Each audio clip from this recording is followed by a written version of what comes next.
Assalamualaikum warahmatullahi wabarakatuh. Waalaikumsalam warahmatullahi wabarakatuh. Selamat siang semuanya. Siang, Bu. Hari ini ada yang tidak hadir? Hadir semua, Bu. Hadir semua ya. Oke ya. Minggu kemarin kita mempelajari struktur jaringan, fungsi struktur dan fungsi jaringan pada sel tumbuhan. Siapa yang masih ingat apa itu sel tumbuhan? Saya, Bu. Ya, silakan Iqbal. Sel tumbuhan merupakan kelompok sel yang mempunyai materi genetik atau DNA yang dibaliki atau dibungkus oleh membran. Ya, betul sekali. Nah, hari ini kita akan belajar tentang struktur jaringan organ pada tumbuhan ya. Pada tumbuhan, khususnya itu pada akar. Ya. Baik, di sini Ibu ingin bertanya, pernah melihat tumbuhan pisang? Pernah melihat akarnya? Nah, akarnya itu akar serabut atau akar tunggang? Akar serabut ya. Biasanya kalau akar serabut itu kita kenal dengan akar monokotil atau dikotil. Monokotil ya. Bagaimana dengan tomat? Dia termasuk akar monokotil atau dikotil? Dikotil ya. Nah, hari ini kita akan belajar tentang struktur jaringan organ pada tumbuhan, khususnya akar, di mana manfaat kita mempelajari ini, kita dapat mengetahui apa-apa saja jaringan-jaringan yang terdapat pada akar ya, khususnya monokotil dan dikotil ya. Di mana tujuan pembelajaran kita hari ini, di mana melalui diskusi, Anda semua mampu menjelaskan struktur jaringan organ pada akar, monokotil dan dikotil, dan Anda semua juga dapat menjelaskan perbedaan akar monokotil dan dikotil ya. Dimana melalui diskusi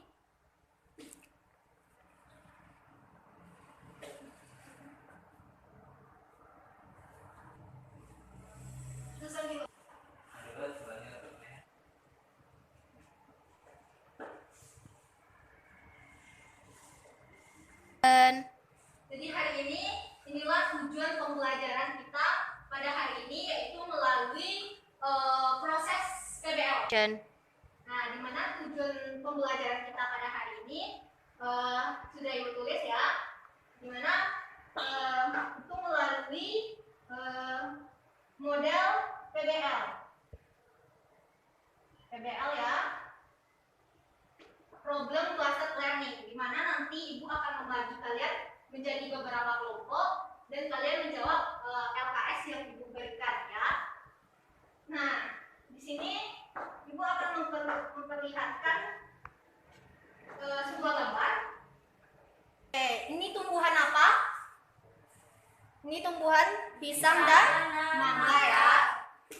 Nah, bertanya, jika terjadi sebuah bisa dilihat gambar di depan ya. Itu ada gambar pisang dan mangga. Nah, pisang, mangga itu pisang dengan mangga ya. Nah, di sini Ibu ingin bertanya, jika terjadi sebuah badai yang kencang, mana yang lebih kokoh, mangga atau pisang? Mangga ya. Nah, mangga itu biasanya kita sebut dengan tumbuhan dikotil ya. Sedangkan pisang itu disebut dengan tumbuhan monokotil. Nah, di sini pertanyaan Ibu, mengapa tumbuhan dikotil itu lebih kuat daripada monokotil? Kenapa? Saya, Bu. Iya, Nia, silakan. Karena akarnya akar tunggang, Bu. Karena akarnya akar tunggang. Yang lain? Bu, Ya, silakan Feby. karena akar dikotil ini merupakan akar tunggang, biasanya akar tunggang tumbuh jauh ke dalam tanah, Bu. Sedangkan monokotil hanya berada di dasar tanah dan akarnya serabut. Ya, betul sekali. Apa yang kalian sebutkan itu semuanya benar. Nah, di sini Ibu akan membagi kalian menjadi beberapa kelompok, di mana kalian akan mengerjakan LKS ya. Ibu bagi saja kelompoknya ya. Feby, Zulkairunas, Ania, silakan kelompok 1.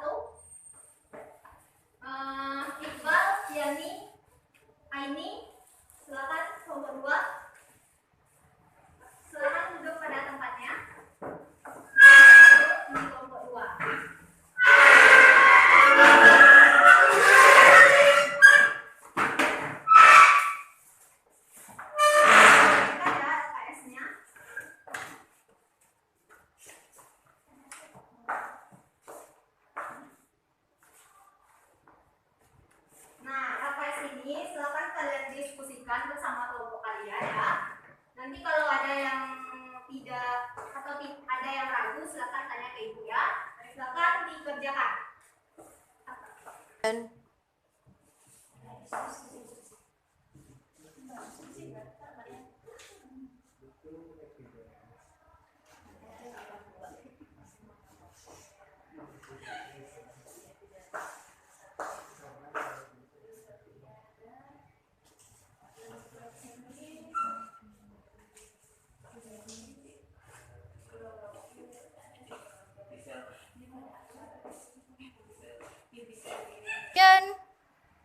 Baik semuanya, apakah semua sudah selesai? Sudah dengan LKS-nya? Baik, kalau sudah ibu tunjuk aja ya perwakilan dari masing-masing kelompok yang akan menampilkan. Baik, kelompok 2 aja ya. Silakan Broto ini yang jelaskan.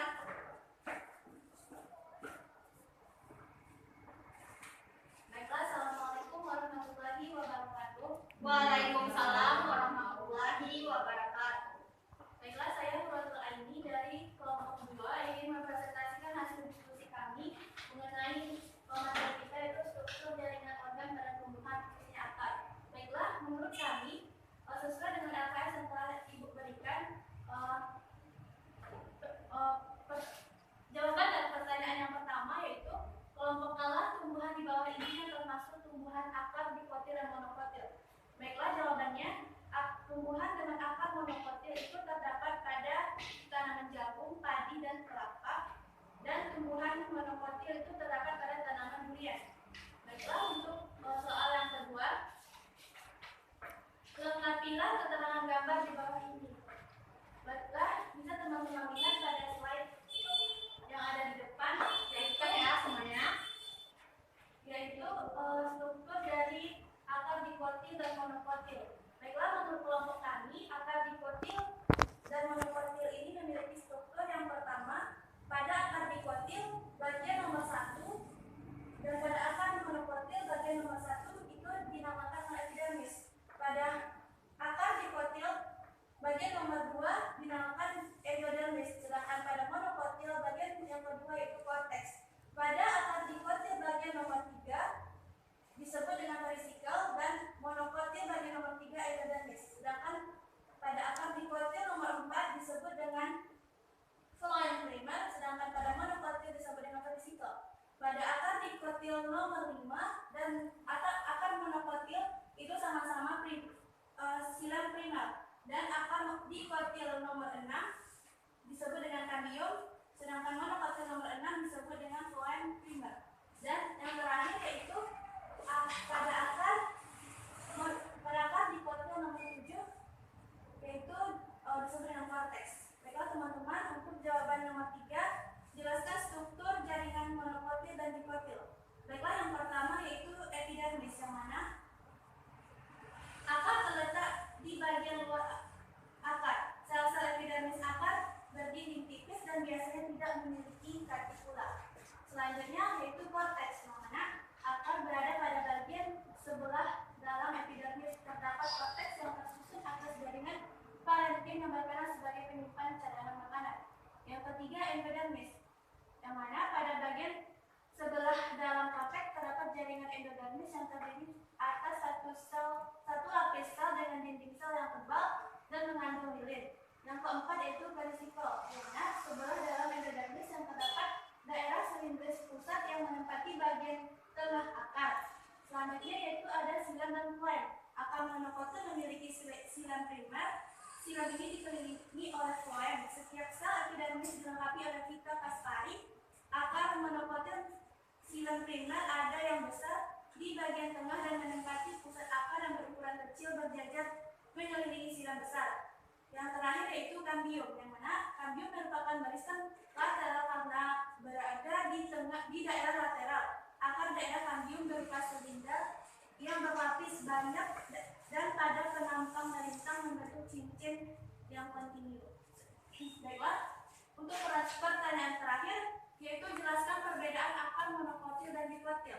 Di sini akar monokotil memiliki sistem perakaran, yang mana sistem perakaran pada tumbuhan monokotil ini serabut, sementara pada tumbuhan dikotil itu tunggal. Selanjutnya yang membentuk cabang akar dan juga berdinding tebal. Selanjutnya, letak silang dan juga floem pada tumbuhan monokotil yang berselang-seling. Sementara tumbuhan dikotil bersifat kolateral di mana silang dikelilingi oleh floem. Sekian presentasi dari diskusi kelompok 2. Baik, terima kasih kepada Hurotelaini. Tepuk tangan dulu pada Hurotelaini.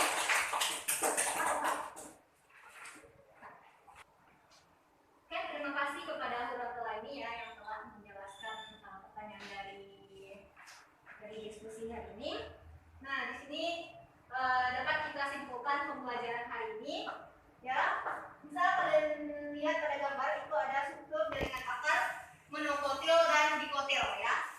Baik, terima kasih kepada Hurotelaini yang telah menjelaskan pertanyaan dari diskusi hari ini. Nah, kalian bisa lihat pada gambar di depan ya. Dimana gambar di depan itu ada struktur jaringan akar, monokotil dan dikotil. Nah, yang pertama itu ada epidermis. Nah, yang pertama itu ada epidermis, di mana epidermis ini merupakan sebuah jaringan yang terdapat atau yang terdapat di bagian terluar ya, yang merupakan dan dia memiliki dinding sel yang cukup tipis kalau epidermis ini. Yang kedua itu ada korteks, di mana korteks ini dia tersusun atas jaringan parenkim dan dia terletak biasanya bersebelahan dengan jaringan epidermis. Nah, yang ketiga itu ada endodermis. Nah, di mana endodermis ini dia memiliki dinding sel yang cukup tebal ya. Nah, selanjutnya itu ada endodermis, di mana endodermis ini dia terdiri dari satu lapis sel ya, dan dia memiliki dinding sel yang cukup tebal ya kalau endodermis ini. Selanjutnya itu ada perisikel, di mana perisikel ini merupakan jaringan primer sekunder dan dia biasanya itu dikelilingi oleh beberapa sel ya. Nah, selanjutnya itu ada silem dan floem. Bisa kalian lihat di depan, terlihat perbedaannya. Kalau pada akar dikotil itu silemnya itu dikelilingi oleh floem. Kalau pada akar dikotil, kalau pada akar monokotil itu silemnya terletak pada pusat, ya, terletak pada pusat dan dia berselang-seling dengan floem, ya. Selanjutnya itu ada kambium, di mana kambium ini merupakan jaringan yang aktif membela. Baik, sampai di sini hari ini. Apakah ada yang ingin bertanya? Ya, silakan Zulkairunas. Mengapa tumbuhan monokotil tidak memiliki kambium? Mengapa Tumbuhan monokotil tidak memiliki kambium. Mengapa tumbuhan monokotil itu tidak memiliki kambium? Ada yang ingin menjawab? Ya, silakan Fitriani. Ada fungsi dari kambium yaitu untuk membuka batang. Ya, bagus sekali ya. Nah, di sini katakan lagi kenapa akar monokotil itu tidak memiliki kambium? Karena kambium itu dia merupakan pertumbuhan sekunder dan dia dapat memperbesar batang atau akar. Oleh karena itu pada dikotil ya, kebanyakan tumbuhan itu lebih besar daripada monokotil. Tapi ada juga tumbuhan monokotil ini yang besar, seperti kelapa dan palam. Itu tergantung dari jenisnya lagi ya. Nah, Zulkarnas sudah paham? Nah, terima kasih kepada Zulkarnas. Ada yang ingin bertanya lagi? Nah, kalau tidak, kita akan kuis ya. Gue akan membagikan kuis. Kalian silakan dijawab.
Waalaikumsalam.